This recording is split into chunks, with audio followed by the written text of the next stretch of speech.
Então vamos, amigos, nos concentrar, nos preparar mentalmente para a nossa reunião, a fim de que as nossas vibrações e os nossos pensamentos estejam conectados com Jesus, os nossos guias espirituais e ao plano superior. Que esta noite abençoada pode vir cheia de reflexões e ensinamentos e que possamos incorporá-los aos nossos dias, dia a dia, fazendo com que o nosso estudo seja ferramenta preciosa para o nosso desenvolvimento. Que Jesus docemente guarde os nossos corações e fique conosco hoje e sempre. Que assim seja. Muito bom, pessoal. Então, nós vamos começar hoje o primeiro capítulo, né? Fizemos a introdução.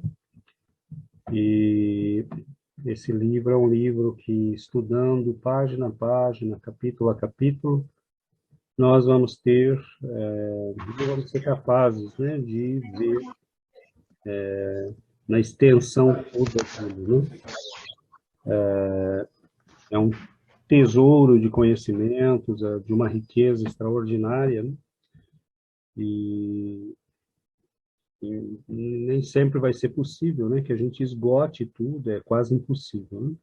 Se não impossível, por isso mesmo que é interessante que a gente guarde tudo que vai ser feito, né, grave, podemos até acumular o material que for feito, né, em algum lugar, que com certeza nós vamos voltar no futuro e é um livro que tem muita coisa, né? Nós vamos certamente aprender muito mais do que se lêssemos sozinhos, mas é quase impossível esgotar tudo. Bom, eu vou partilhar com vocês, espero que estejam todos vendo.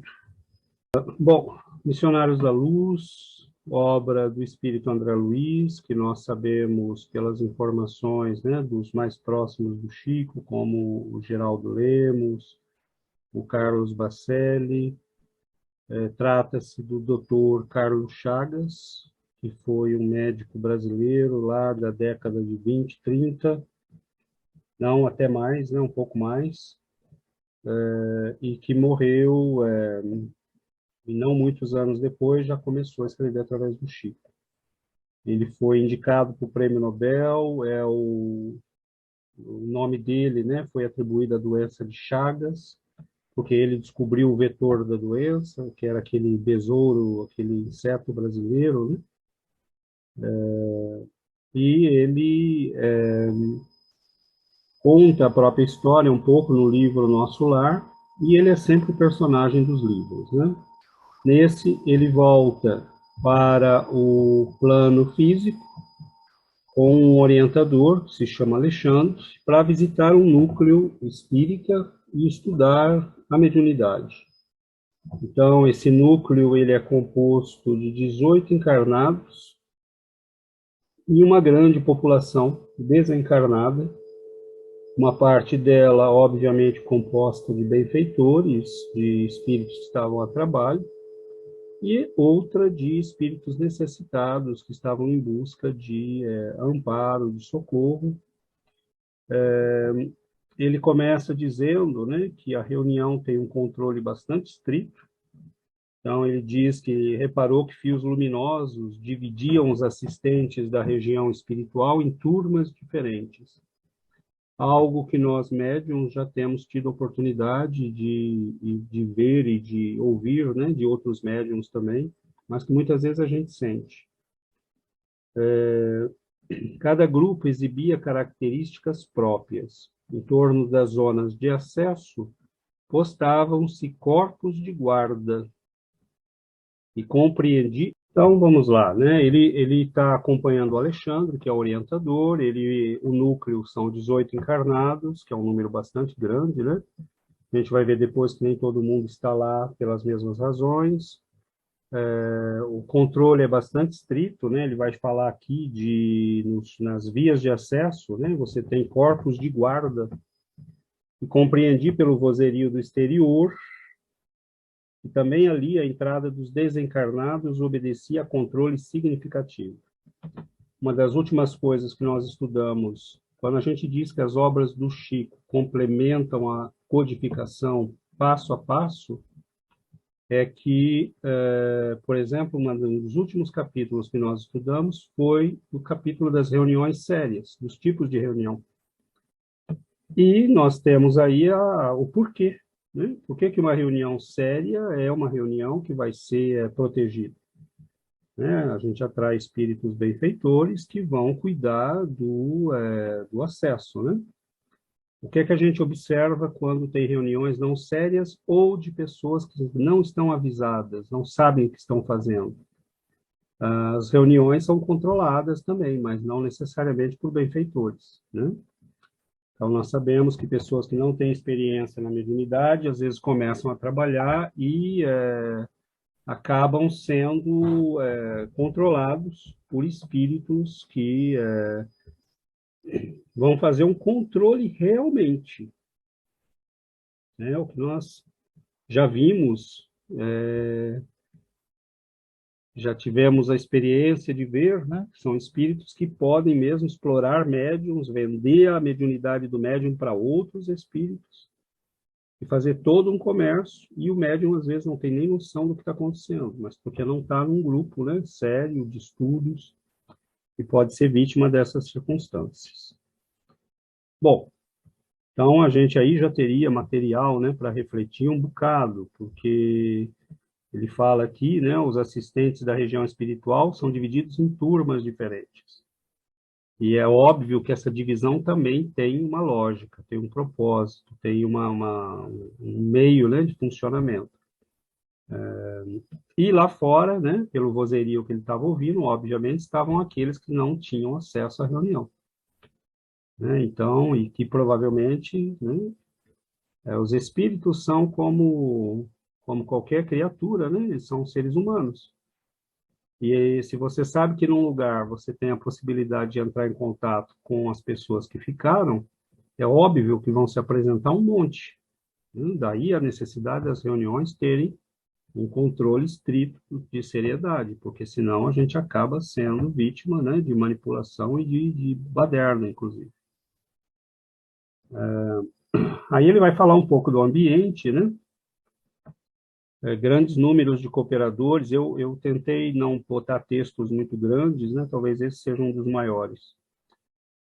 Grandes números de cooperadores velavam atentos, e enquanto o devotado mentor falava com o coração nas palavras, os 18 companheiros encarnados demoravam-se em rigorosa concentração do pensamento, elevado a objetivos altos e puros. Então ele fala, né, que era belo ver isso, e cada qual emitia raios luminosos muito diferentes entre si na intensidade e na cor. Interessante aí que esses raios confundiam-se à distância aproximada de 60 centímetros dos corpos físicos e estabeleciam uma corrente de força bastante diversa das energias de nossa esfera. Quer dizer, era algo próprio ao humano, né? Era algo próprio a às nossas energias humanas. Essa corrente não se limitava ao círculo movimentado. Em certo ponto, despejava elementos vitais à maneira de fonte miraculosa, com origem nos corações e nos cérebros humanos que aí se reuniam.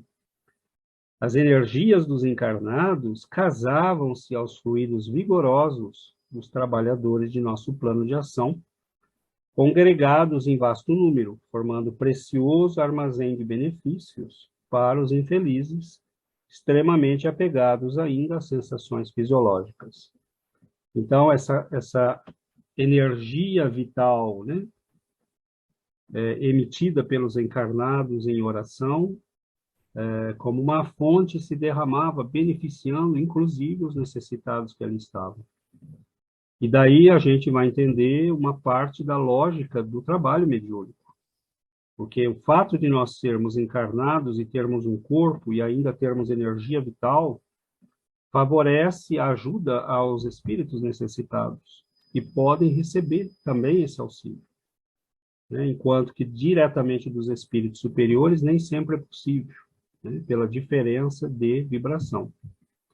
E aí ele fala algo extremamente importante, que semelhantes forças mentais não são ilusórias, como pode parecer ao raciocínio terrestre, menos esclarecido quanto às reservas infinitas de possibilidades além da matéria mais grosseira. Então, nós não estamos falando aqui, né, de historinha da carochinha, nós estamos falando de energias que são vivas, que estão presentes em nós, e que muitas vezes nós não sabemos valorizar, né, devidamente. É óbvio que nós podemos, daí, extrair o contrário, né? Quais seriam as energias de um grupo desequilibrado? Quais seriam as energias de um grupo que não está concentrado devidamente? Será que a defesa do lugar estaria sendo garantida? É óbvio que corre-se o risco que não, né? Bom, aí nós temos alguns elementos que eu falo de maneira resumida, né? Nós vamos ver lá que só tinha um médium disponível para as comunicações da psicografia. Os espíritos tinham 6 esperando para se comunicar, mas eles vão escolher um, e esse um vai ser escolhido com base no interesse geral. Então, eles poderiam escolher um que quer mandar uma mensagem particular para alguém, mas eles vão sempre privilegiar o interesse geral, né? E muitas vezes esses espíritos precisam esperar, ele diz aí, dias, semanas, meses e até anos em alguns casos, né? Porque nem sempre é tão simples assim encontrar médiums num grupo equilibrado, né? Com tudo certinho para poder fazer o trabalho, né? Bom, aí ele vai falar um pouco das condições para a comunicação.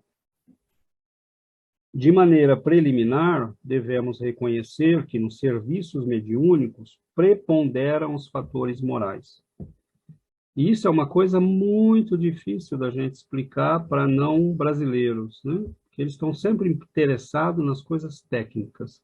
Ah, como funciona? Qual é a técnica? Qual é o mecanismo?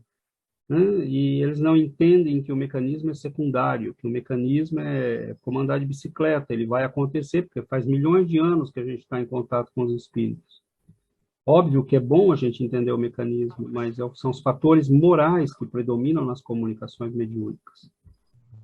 Nesse momento, o médium, para ser fiel ao mandato superior, necessita clareza e serenidade, como o espelho cristalino de um lago. De outro modo, as ondas de inquietude perturbariam a projeção de nossa espiritualidade sobre a materialidade terrena, como as águas revoltas não refletem as imagens sublimes do céu e da natureza ambiente. A gente sabe que para que um lago reflita, né, ele precisa estar tranquilo, parado, né, sereno. E senão ele não recebe, né? Ele recebe a luz e a agitação da água faz com que essa luz, né, distorça toda a imagem. Então, é muito bonito o símbolo, porque a mente do médium nesse momento tem que estar muito serena, muito tranquila, né? Então, essa seria aí já a primeira condição, né? Aí ele vai falar ainda, né? André Luiz questiona, mas e toda essa mão de obra, né, para as comunicações,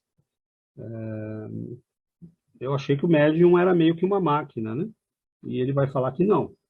Ele é um espírito que deve ser tão livre quanto o nosso, né? E ele precisa renunciar a si mesmo, com abnegação e humildade.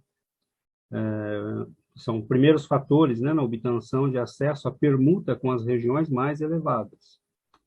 Necessita calar para que outros falem. Dar de si próprio para que outros recebam. Em suma, deve servir de ponte onde se encontrem interesses diferentes. Então, essa serenidade mental, né, ela não é tão simples assim de ser conseguida. Sem essa compreensão consciente do espírito de serviço, não poderia atender aos propósitos edificantes. Essas são condições para entrar em contato com os espíritos superiores. A gente pode fazer mediunidade em qualquer lugar, de qualquer jeito, né? Mas ele está nos dando aí o que é preciso para que a gente tenha trabalho protegido pelos espíritos superiores. Agora, em vermelho, naturalmente, ele é responsável pela manutenção dos recursos interiores, tais como a tolerância, a humildade, a disposição fraterna, a paciência e o amor cristão. Isso cabe ao médium. Todavia, precisamos cooperar no sentido de manter-lhe os estímulos de natureza exterior. Porque se o companheiro não tem pão, nem paz relativa, se lhe falta assistência nas aquisições mais simples, não poderemos exigir-lhe a colaboração redundante em sacrifício, muitas vezes, né? Nossas responsabilidades, portanto, estão conjugadas nos mínimos detalhes da tarefa a cumprir. Buscai primeiro o reino de Deus e todas estas coisas vos serão acrescentadas. Então, se o médium faz a parte dele, né, os espíritos vão ajudá-lo. E ele está dizendo aí que vão ajudá-lo mesmo nas coisas exteriores. Né? Então, é o problema do trabalho que se resolve, é o problema com o filho que, sem que a gente faça muita coisa, se arruma, mas a gente tem que estar, né, nesse espírito de serviço, priorizando o trabalho. E é aí que muitos não entendem. Eu vou para a reunião quando eu resolver esse problema, eu vou estudar espiritismo quando eu terminar meu curso, eu vou começar a vir nos estudos quando eu estiver livre. E, bom, aí não funciona, né? Porque a gente não entendeu a lógica da coisa. Se a gente deixa os espíritos para depois, eles também nos deixam para depois. É simples assim, né? Eles vão priorizar quem os prioriza, obviamente, porque quem os prioriza está lá para o trabalho, né? Então, as condições para a comunicação, 3. Bom, o André Luiz começa, então, a fazer essas observações dele. E ele diz, né, ele vai relatar lá tudo que é feito do lado dos espíritos para ajudar o médium. Né? Ele nota que o rapaz está em oração e as glândulas do rapaz transformaram-se em núcleos luminosos, à guisa de perfeitas oficinas elétricas. Detive-me, porém, na contemplação do cérebro em particular. Então é interessante, né? Porque as glândulas, ele vai dizer, ficam todas iluminadas, né? Como se fossem uma pequena usina elétrica. E aí nós vamos analisar algumas etapas do que ele fala, não tudo, né? Mas eu procurei selecionar o que me pareceu mais necessário, mais interessante. Bom, primeira coisa, em azul está escrito o que ele diz no texto. Antes de tudo, as células nervosas receberam um novo coeficiente magnético, para que não haja perdas lamentáveis do tigroide, corpúsculos de níquel, necessário aos processos da inteligência. Então, ele começa a dizer que os espíritos vão atuar sobre o médium, né, para ajudá-lo, para protegê-lo, e a primeira coisa que eles fazem é agir sobre as células nervosas, obviamente os neurônios, né? E nos neurônios eles vão visar especificamente, né, os corpúsculos de níquel, não sei se vocês veem o meu mouse, que são essas manchinhas aqui que parecem manchas de tigre, né? Por isso que ele chama tigroide. E nós vamos ver um pouco o que é isso, né? Então, aqui diz o texto, né? Fritz Kahn, que é um biologista, com relação à fadiga, ele disse o seguinte: o combustível da célula nervosa denomina-se tigroide, porque está distribuído por diversos compartimentos plasmáticos que se destacam de acordo com a coloração da célula, como as malhas na pele de um tigre. O tigroide é uma mistura altamente complicada de proteínas, gorduras e carboidratos. Quer as combinações proteicas, quer as gorduras, ambas são riquíssimas em fósforo. É daí que vem, né, aquela história que a gente tem de criança, né, que precisa tomar fósforo, porque, na verdade, é o elemento importante aí na formação do tigroide, né? E o que faz o tigroide? De manhã cedo, quando o indivíduo desperta, suas células nervosas estão abastecidas de tigroide, o combustível nervoso. O homem levanta-se da cama, assim como uma locomotiva sai do seu depósito, na hora da partida, com o tender transbordando de carvão. E graças a este carvão que o indivíduo revigora suas energias, é graças a este carvão que o indivíduo revigora suas energias nervosas. A cada movimento, a cada emoção, a cada impressão dos sentidos e a cada pensamento, eis que um resquício do carvão que aciona os nervos é consumido nas células cerebrais, que com o correr do dia vão se exaurindo gradativamente. À noite, como se diz, o indivíduo está esgotado. Durante o sono, suas células se reabastecem. As substâncias nutrientes passam do sangue para o interior da célula, a qual, com as mesmas, recompõe o tigroide. Então, é todo um processo aí, né? Mas, de maneira muito interessante, o tigroide foi reposto pelos espíritos, né? E foi provavelmente ampliado por eles. Então, tem uma química aí que deve funcionar durante a noite, não só no nível celular, bioquímico, mas também espiritual. E aí vem a questão, né? Se nós oramos, será que isso não é reposto? Se nós participamos da reunião mediúnica, se nós participamos dos estudos, se nós nos empenhamos no trabalho do bem, como é que alguém como o Chico foi ficando cada vez mais lúcido à medida que a idade avançava, ao invés de ficar menos quando ele sequer dormia, muitas vezes? Então, é óbvio que há sistemas aí funcionando, né, que nós não temos muita ideia. Mas André Luiz nos dá alguns indícios importantes, né? Aí ele vai dizer o seguinte: o sistema nervoso simpático, mormente o campo autônomo do coração, recebeu auxílios energéticos, e o sistema nervoso central foi convenientemente atendido, para que se não comprometa a saúde do trabalhador de boa vontade. Veja o cuidado deles. A mediunidade mal exercida pode levar a esgotamento, né? Pode levar a vampirismo. Então, os espíritos estão tomando todos os cuidados para que este indivíduo fique, né, perfeitamente saudável. O vago foi defendido por nossa influenciação contra qualquer choque das vísceras. As glândulas suprarrenais receberam acréscimo de energia para que se verifique a acelerada produção de adrenalina de que precisamos para atender ao dispêndio eventual das reservas nervosas. Então, eu assinalei no texto nervo simpático, sistema nervoso central, vago, suprarrenais. Então, basicamente, o sistema nervoso simpático, né, o sistema nervoso é dividido, né, o autônomo, em simpático e parasimpático. Então, se você pegar aqui na função, né, ele é responsável por preparar o organismo para responder a situações de estresse e emergência. Então, o que ele faz, né? Se a gente ler aqui embaixo, ele aumenta a frequência cardíaca, a pressão arterial, libera adrenalina, controla e relaxa os músculos, dilata os brônquios, dilata as pupilas, aumenta a transpiração. O parasimpático, ele faz exatamente o contrário, né? Ele é responsável por fazer o corpo retornar a um estado emocional estável e de calma. Então, ele faz exatamente o contrário. Ele vai diminuir a frequência cardíaca, ele diminui a pressão arterial, diminui a adrenalina, a quantidade de açúcar no sangue, controla o tamanho das pupilas, etc., né?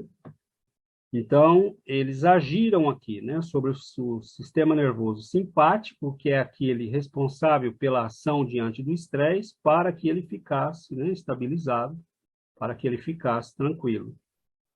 Por exemplo, diante da aproximação de uma entidade, no médium psicofônico, de uma entidade muito desequilibrada, o teu sistema simpático pode responder aquilo como responde a uma ameaça. O coração bate mais forte, tem taquicardia, você tem aumento da pressão, né? Tudo isso, aliás, já foi medido em médiums. Então, eles vão agir, né, para que você possa ter o mínimo possível de choques, né? Bom, o sistema nervoso central, ele é composto do encéfalo, né, do cérebro, e pela medula espinhal. Então, eles agiram aqui também sobre o sistema nervoso central. Depois disso, né, o que é o nervo vago? Bom, o nervo o nome vem do latim vagus, né? Em sua origem ele significa vagar, que realmente é o que acontece. Então, se você pega aqui, ele está, por exemplo, ele tem ramificações que vagueiam pelo corpo todo, né? Por isso que ele se chama vago. Essa estrutura é dividida em duas. Uma parte está do lado direito do corpo e interage com o fígado e o pâncreas. Do lado esquerdo, a outra ramificação chega ao coração, ao baço e ao estômago. Ela ainda passa de ambos os lados por pulmões, rins e os intestinos delgado e grosso. Esse nervo nasce no tronco cerebral, uma região que está localizada mais ou menos atrás das orelhas, e a partir dali desce por cada lado do pescoço, atravessa o tórax e chega ao abdômen. Ou seja, ele conecta o tronco cerebral a quase todos os órgãos essenciais. Então, se a gente lê aqui, ele diz aqui, o vago foi defendido por nossa influenciação contra qualquer choque das vísceras. Por que contra qualquer choque das vísceras? Porque qualquer movimento dos órgãos é comunicado ao cérebro. Qualquer comunicação, por isso que o médium não pode comer muito, não pode beber, né? Não, porque você vai ter as vísceras falando com o cérebro o tempo todo, e aquela serenidade que é necessária não vai existir, né? A título de comparação, é como se ele fosse uma grande rodovia ou um cabo transatlântico com milhares e milhares de fibras de telefone e internet. Cerca de 80% desses cabos são sensores, o que significa que o nervo vago relata ao cérebro o que está acontecendo em todos os órgãos. Então, os espíritos tomaram cuidado, inclusive, de bloquear isso, né, para que as vísceras não ficassem mandando comunicação o tempo todo, né? Eles devem anestesiar, né, por exemplo. E aí vai, né? A gente tem outras... E na sequência, né, finalizando a nossa breve apresentação, no início, na verdade, antes de fazer tudo isso aí que ele fala, né, tem alguns itens que eu acho que vale a pena a gente refletir, que são falas do Alexandre, né, para o André Luiz. Transmitir mensagens de uma esfera para outra no serviço de edificação humana, continuou, demanda esforço, boa vontade, cooperação e propósito consistente. Propósito consistente. Isso é muito interessante, né? A gente tem que saber o que está fazendo ali, por que está ali e ser consistente. É natural que o treinamento e a colaboração espontânea do médium facilitem o trabalho. Entretanto, de qualquer modo, o serviço não é automático. Requer muita compreensão, oportunidade e consciência. Aí ele fala para o André Luiz, né? Acredita que o intermediário, perguntou, possa improvisar o estado receptivo? Você acredita que o médium possa improvisar, né, tudo isso? De nenhum modo. A sua preparação espiritual deve ser incessante. Qualquer incidente pode perturbar-lhe o aparelhamento sensível, como a pedrada que interrompe o trabalho da válvula receptora. Além disso, a nossa cooperação magnética é fundamental para a execução da tarefa. Examine atentamente. Estamos notando as singularidades do corpo perispiritual. Pode reconhecer agora que todo o centro glandular é uma potência elétrica. No exercício mediúnico de qualquer modalidade, a epífise desempenha o papel mais importante. Através de suas forças equilibradas, a mente humana intensifica o poder de emissão e recepção, de raios peculiares à nossa esfera. Então, notemos bem, através de suas forças equilibradas, a mente humana intensifica o poder de emitir e de receber os raios que são peculiares à esfera superior. Logicamente que as forças desequilibradas também podem agir no médium, né? Mas não vai ser as forças das esferas superiores, evidentemente. É nela, na epífise, que reside o sentido novo dos homens. Entretanto, na grande maioria deles, a potência divina dorme embrionária. Então, o famoso terceiro olho, né, que vai se abrir para nós, essa percepção que vai nos permitir se comunicar à distância, falar com as pessoas, falar com os espíritos, interagir constantemente, né, num universo sem limites de tempo e espaço. Isso depende, né, do desenvolvimento dessas capacidades. E passa, sobretudo, pelo desenvolvimento moral, né? Porque senão nós não conseguimos conectar com as esferas superiores. Então, nós temos que tomar muito cuidado, né? Nós temos que tomar muito cuidado, porque quem estuda, né, a partir das obras de André Luiz e do Chico, vai entrar numa dimensão que tem um lado técnico, vocês viram aí, que é um médico falando, né? Chico nunca estudou nada disso, e citando coisas que nós mesmos, né, que já passamos aí pelos cursos de biologia, e muitas vezes perguntamos para um médico, ele também não sabe responder, porque são coisas que ele estudou um dia lá, né, quando estudou o sistema nervoso, e depois, se não estudou mais isso, nem lembra mais, né? E então é interessante o cuidado que os espíritos têm, é interessante a preparação que é feita, é interessante todo o movimento que tem na esfera espiritual para controlar o trabalho, e tudo isso depende da postura do médium. Porque se o médium não andar na linha, se ele não fizer o trabalho dele, se ele ficar se expondo a coisas que não têm controle e autorização do plano superior, é um trabalho, né, de submissão a uma disciplina ferrenha, que na nossa escala é bastante limitada. Nós não somos, né, não temos a faculdade de um Chico, de uma Ivone Pereira, de um Eurípides Barçanufo, mas na nossa escala também exige-se, né, uma vida serena, equilibrada e priorizar, porque aí os espíritos podem nos auxiliar mesmo para coisas que aparentemente não deveriam ou não poderiam, né? Como eu disse lá atrás. Bom, há muitos aspectos nisso tudo, mas eu acho que, né, logo depois ele vai descrever, para finalizar, ele vai descrever que o espírito se aproxima, né, envolve o médium, coloca a mão na sua cabeça, e a partir dali começa o processo de comunicação, que ele vai começar a descrever no segundo capítulo, falando da glândula, né, que está em questão nesse fenômeno, que é a epífise ou a pineal. É muito bonito ver tudo isso, porque nós, médiuns, não temos ideia do que está acontecendo. Quando eu falo nós, médiuns, eu estou querendo falar todo mundo aqui, hein? Atenção lá, hein? Todo mundo aqui, desde que você esteja em oração, você está entrando em contato com a esfera espiritual. Você é médium nesse momento. Desde que você pense no seu benfeitor espiritual, você é médium nesse momento. Então, desde agora, você pode estar numa reunião mediúnica ou não, mas a mediunidade funciona do jeito que ela funciona. Então, se você está orando regularmente, os espíritos vão te envolver, você vai produzir essa energia, você vai ser um gerador de força para as pessoas que estão à sua volta.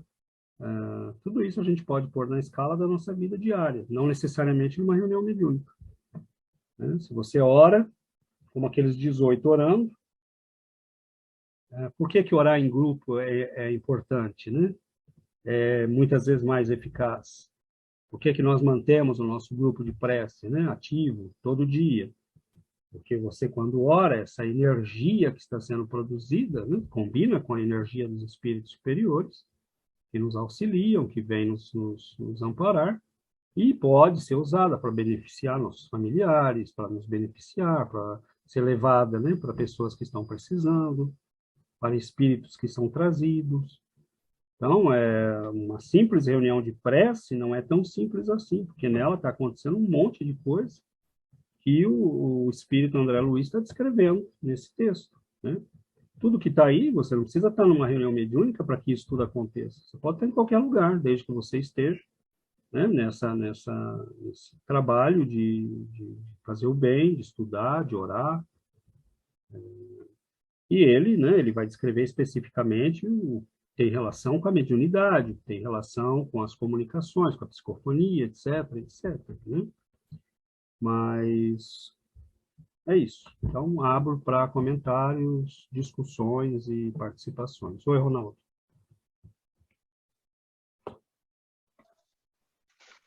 Oi, César. Oi, todo mundo. Tem uma parte da sua exposição que me chama mais atenção, a questão que ele coloca no slide 5 da preponderância dos fatores morais. E aí é mais uma pergunta. O slide 6, que vem na sequência, é o que ele apresenta como fatores morais. É isso? Ele vai dizer que o médium precisa, né, renunciar, que ele precisa ter uma vida que seja uma vida fraterna, uma vida cristã, e vai enumerar algumas dessas qualidades, né, que esse é o nosso papel enquanto participantes de uma reunião, que seja de estudo, de oração, de ter um comportamento que ajude os espíritos, né, a entrar em contato conosco. Porque essa qualidade moral que nós precisamos ter, ela tem um efeito técnico, né, Ronaldo? Que é o fato de que você, quando vive uma vida desse jeito, a tua vibração, a tua frequência espiritual aumenta. E se ela aumenta, fica mais fácil para os espíritos virem até nós. Porque as barreiras que eles têm que vencer são muito grandes. Numa comunicação mediúnica, a gente pensa que é simples. Por que é mais fácil a gente receber espírito necessitado? Porque é aquele que não precisa da nossa elevação de vibração.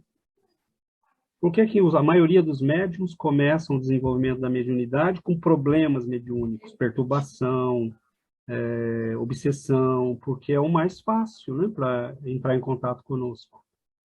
Agora, o que ele está dizendo aí é o que nós precisamos para entrar em contato com os de cima, né?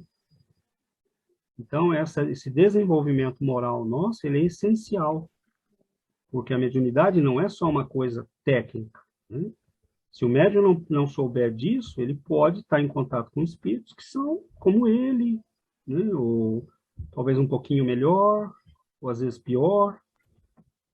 Mas entrar em contato com os superiores exige esse trabalho sobre nós mesmos, né?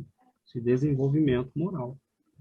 E há uma disciplina aí também, né? Que é renunciar, quando ele fala calar para que outros falem, né? Isso é você silenciar a tua mente. É você renunciar. É difícil a gente participar de uma conversa sem dar opinião, não é? Terrível, né? E aí você recebe o espírito e você tem que ficar quietinho. Porque você tem que silenciar. É ele que tem que falar. Então, essa renúncia do médium, né, é um trabalho de renúncia, porque é um pouco abdicar da sua personalidade, do seu direito de opinar, de interferir, de participar, né? Ele está ali realmente para servir, para ajudar, né? Não sei. O que me chama a atenção é justamente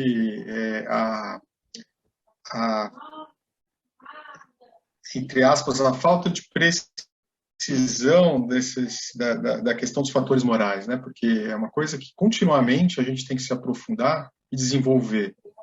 E aí, né, esse desenvolvimento, eu acredito que ele vai ultrapassar os limites dessa reunião mediúnica, né?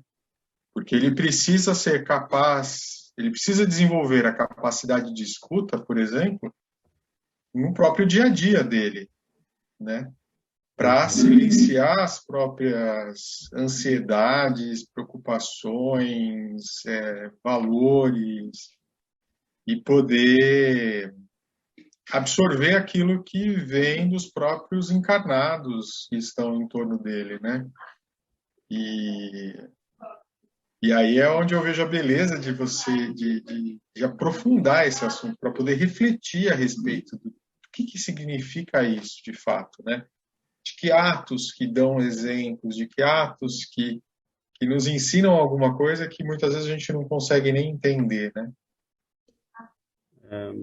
Maravilha isso, Ronaldo, porque é exatamente isso, né, que os espíritos esperam de nós. Não é ser médium na reunião, né? É você estar com as pessoas e prestar atenção nelas, falar menos, ouvir mais, né? Quando falar, falar com propriedade. É isso aí, você falou assim, é o coração da coisa, entendeu? É isso aí, é isso ser médium. Ele não é médium na hora da reunião, ali é o mínimo, ali é você entender, né? Eu sou o intermediário do bem, eu sou o intermediário das forças do bem. O que eu preciso fazer em cada situação do meu dia a dia, né? E isso que o Chico muitas vezes tentava explicar para as pessoas, né? Você é médium o dia todo, e que muitas vezes as pessoas não entendem. E os nossos amigos ainda canadenses, franceses, têm mais dificuldade ainda, porque eles olham sempre para a mediunidade como uma coisa técnica, né? É uma coisa técnica, né?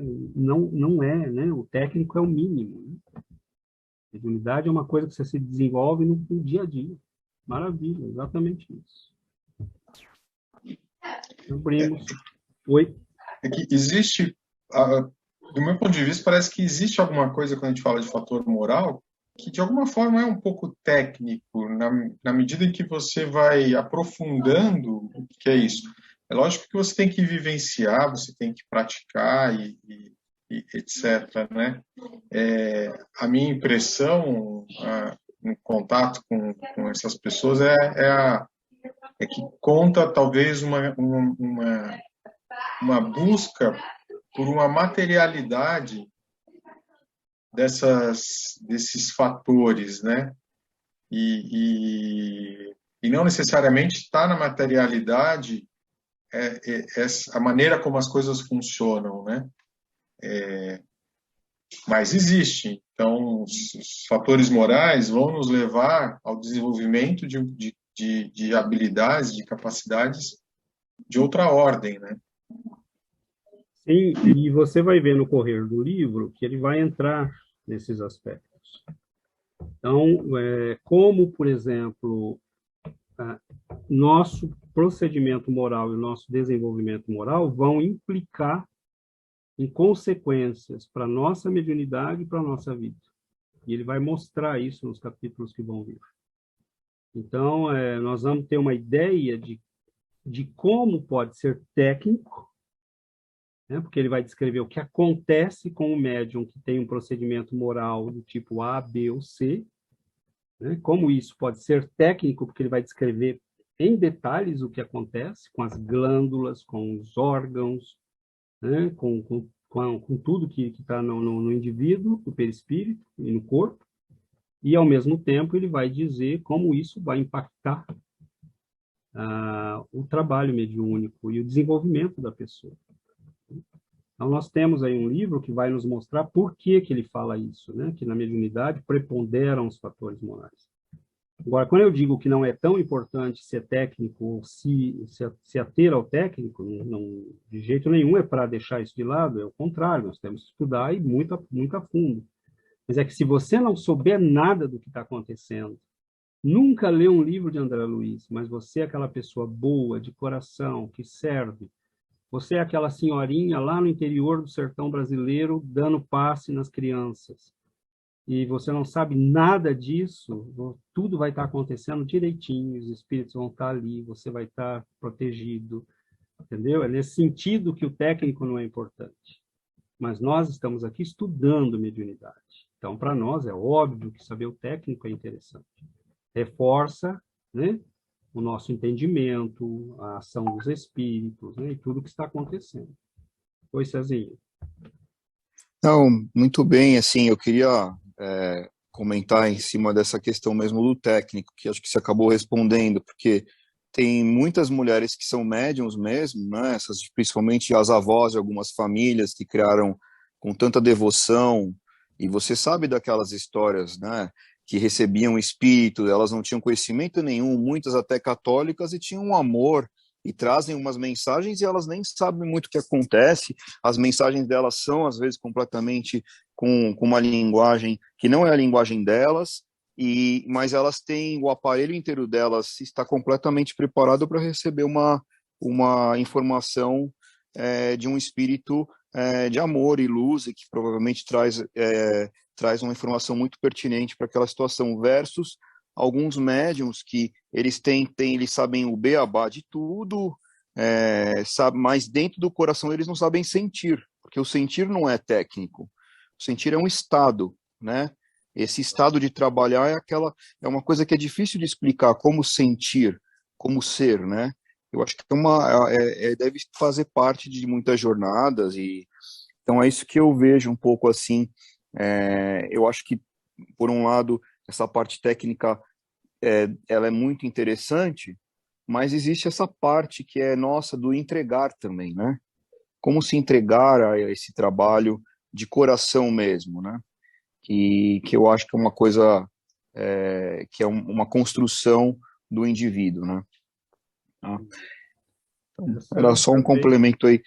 Porque eu lembrei muito da minha avó, que era uma médium incrível, tinha lá 11 filhos, e ela veio sem escolaridade nenhuma, e passava mensagens de muito amor, e depois, mais na frente na vida dela, que ela foi caminhando para o espiritismo, e encontrou com um centro, e aí começou a desenvolver mais e mais coisas, mas no começo era uma pessoa que ela não tinha um conhecimento, né? E mesmo acho que no final, se tentasse conversar com ela sobre conhecimentos técnicos, ela não falaria muito, mas trazia uma experiência pela mesma, assim, incrível, sabe?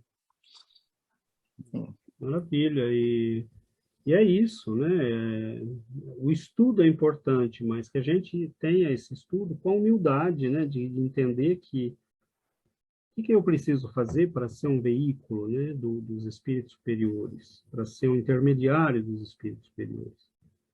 Então, óbvio que estudar é importante. E estudar é importante não só para nós, mas para o trabalho. Por que que pessoas que estão sofrendo muitas vezes a influência de energias negativas têm dor de cabeça, têm migrânia, como é que fala? Enxaqueca. Entendeu? Por que que dói certas áreas do corpo e não outras? Então, a gente vai ter uma ideia, né, do que está acontecendo, né?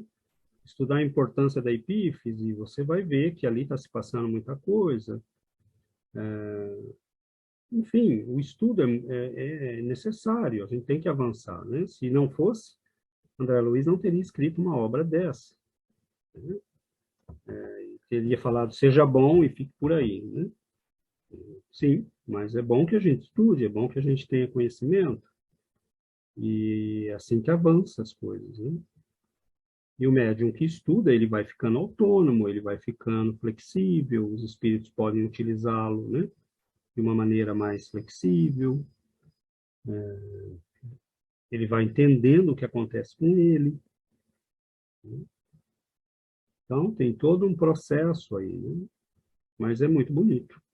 Quer falar alguma coisa? Eu ia falar, esse livro ele tem, ele mostra como que os dois mundos estão ligados e um mergulhado no outro, né? A nossa vida junto aos espíritos, os espíritos junto conosco, assim, nós somos um mundo só.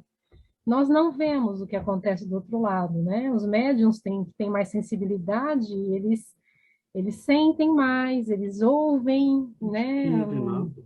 Mas esse livro ele vai mostrar como que nós somos, é um mundo só, né? Os espíritos, eles estão conosco, agindo entre nós, e a nossa elevação moral, a nossa conduta moral, a nossa vida, né, vai fazer com que os bons espíritos fiquem por perto, né?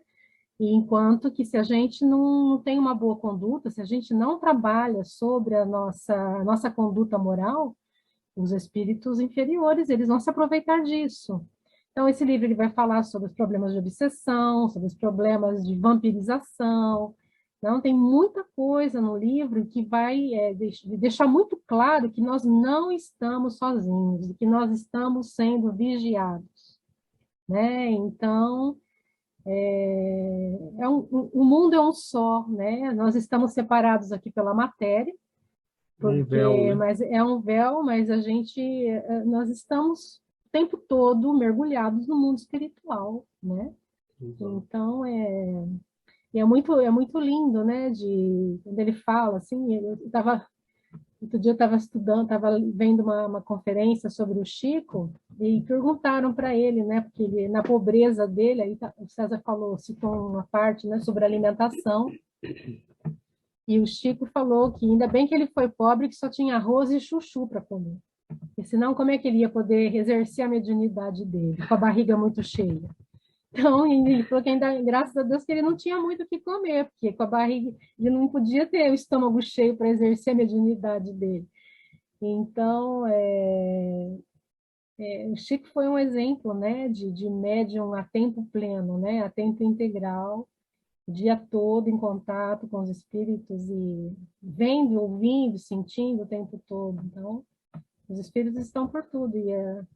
E tem uma médium que estuda com a gente lá da França, ela me mandou um áudio hoje, que ela viu que o cabide no quarto dela estava balançando, né? Ela me mandou um vídeo e falou: o que é isso que está acontecendo aqui no meu quarto? Vi o cabide balançando. Eu falei: se você não foi você que balançou, deve ter algum espírito balançando o teu cabide.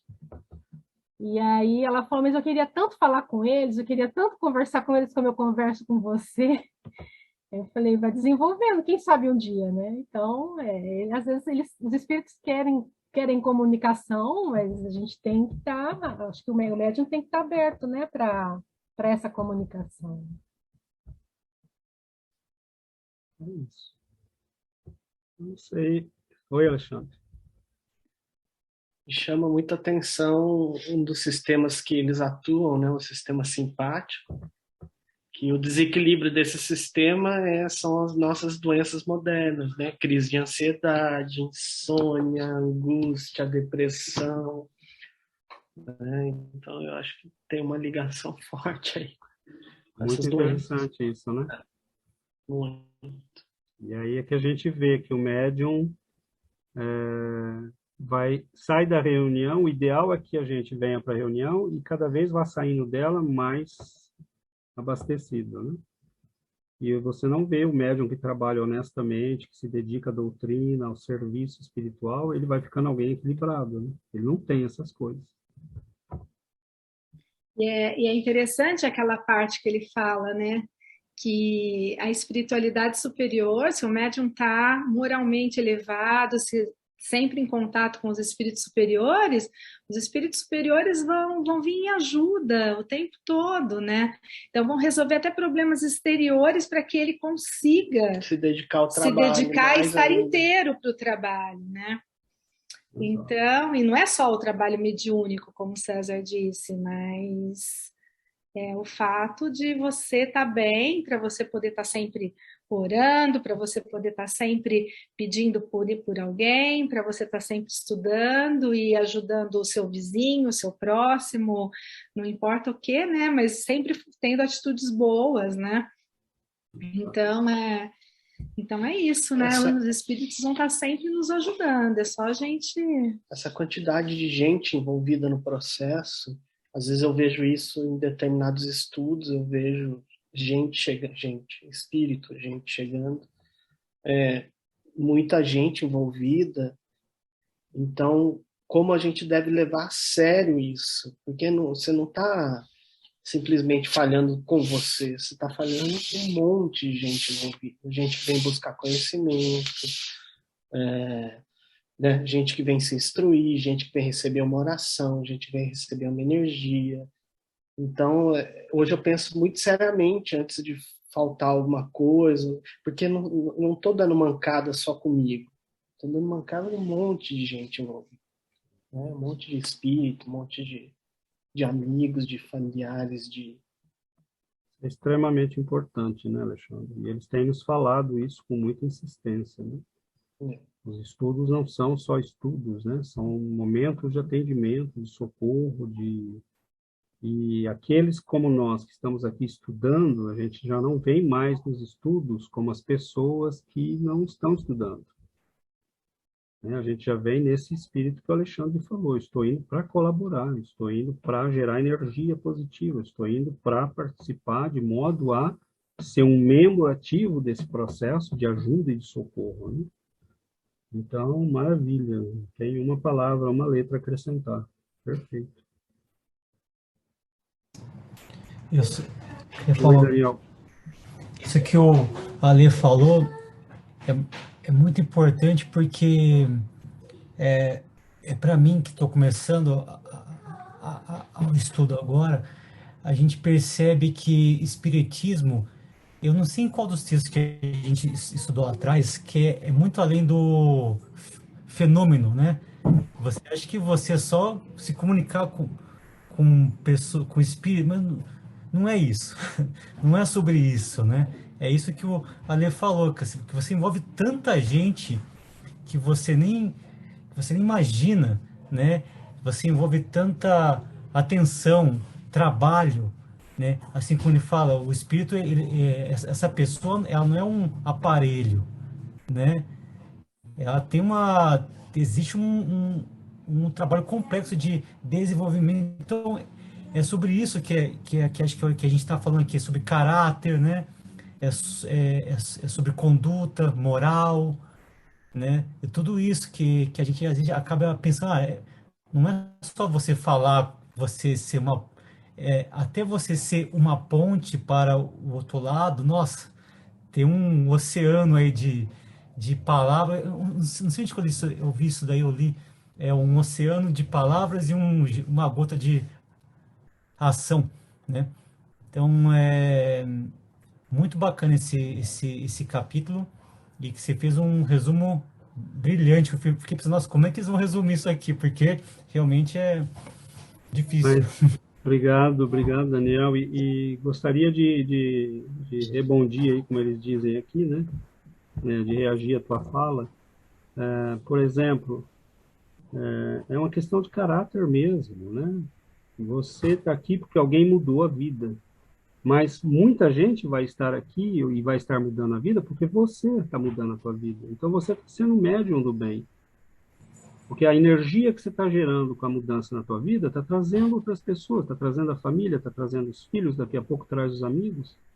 Então, na verdade, que seja trabalhando como médium na reunião mediúnica, mas isso talvez seja o mínimo, né? A grande mudança, o grande intermediário do bem é isso. Quando você muda e você começa a viver uma vida que pode ser um exemplo para as pessoas, né?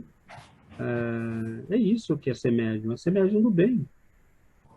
É transformar o mundo à nossa volta, né?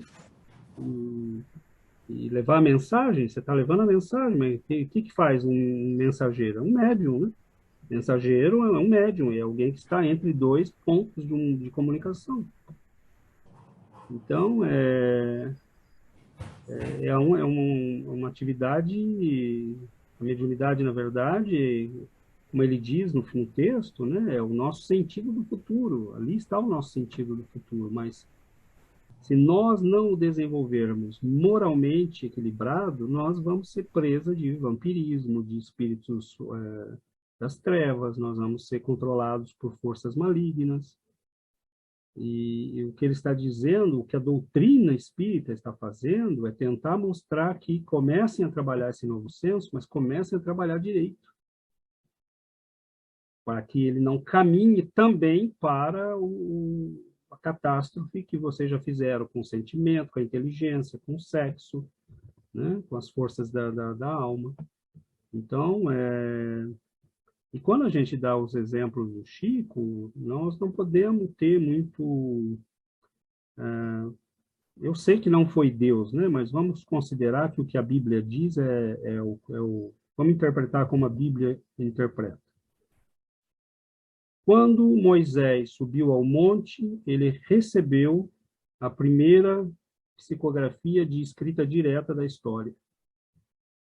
Mas Deus não queria que tivesse erros, nem de pontuação, nem de interpretação. Ele veio e escreveu na pedra, direto. A segunda revelação veio o próprio, né?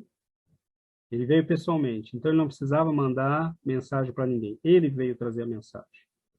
A gente sabe que provavelmente foi Jesus, né, que estava lá com Moisés.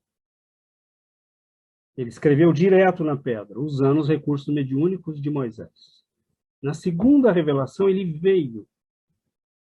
Na terceira, ele usou, né, as capacidades de Kardec de organização, mas quem ele mandou para concretizar o trabalho? O Chico. Porque não podia ter erro. Cada livro, olha a responsabilidade, Jesus veio pessoalmente escrever as tábuas dos mandamentos, porque não podia ter erro. Na segunda, ele veio pessoalmente. Na terceira, ele manda o Chico, que Allan Kardec fez o trabalho de base, de alicerce do edifício.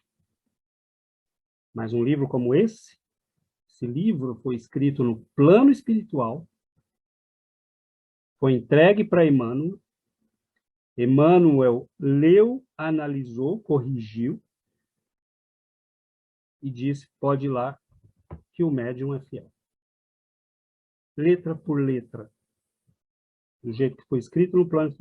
Então, do mesmo jeito que nós recebemos os 10 mandamentos, o que o Chico fez foi receber direto das esferas superiores, sem uma vírgula de erro. Então, quando a gente dá o exemplo do Chico, é porque ele é o paradigma de médium, né? Tem outros médiums bons, maravilhosos, tem muitos, graças a Deus. Mas ele é o paradigma, né? Aquele que recebeu sem uma vírgula de erro. Ou seja, é o homem do futuro, Chico, né? Aquele que já tem esse senso desenvolvido. Chico está 1000 anos, né? 2000 anos, provavelmente, na frente da humanidade. Porque nós vamos desenvolver isso ainda. Esse é o nosso caminho. Então, psicometria, né? Pegar um livro e saber o que está escrito dentro, sem precisar abrir. Olhar para as pessoas e saber toda a história delas. Da onde vem isso, né? Algumas, isso não é mediunidade, isso é da pessoa. Não é desenvolvimento anímico. Mas, como a Giovana disse, é muito bonito esse livro, porque ele vai descrever, assim, eventos com uma profundidade de observação maravilhosa. A gente vai aprender muito.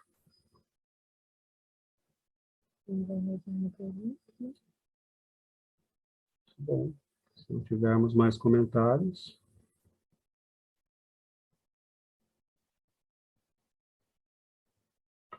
Bom. Quem gostaria de fazer a prece para nós?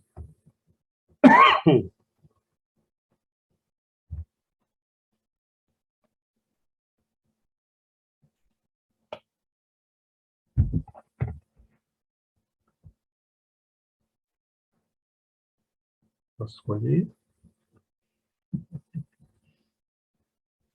A Val faz a prece, Val.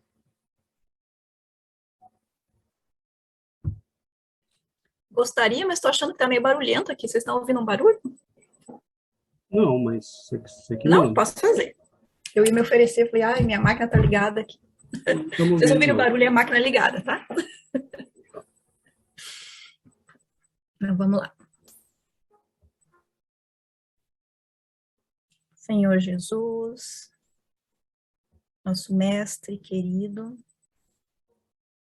nosso amigo de todos os dias, Nós agradecemos, Senhor, pela chance de termos essa reunião, pela bênção que é estarmos reunidos em seu nome para aprender um pouco mais sobre essa doutrina. Nós agradecemos, Senhor, André Luiz, Chico Xavier, Emmanuel, que nos deram esse presente.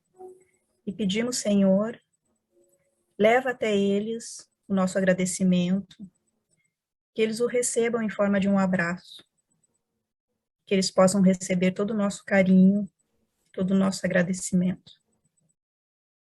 Amém.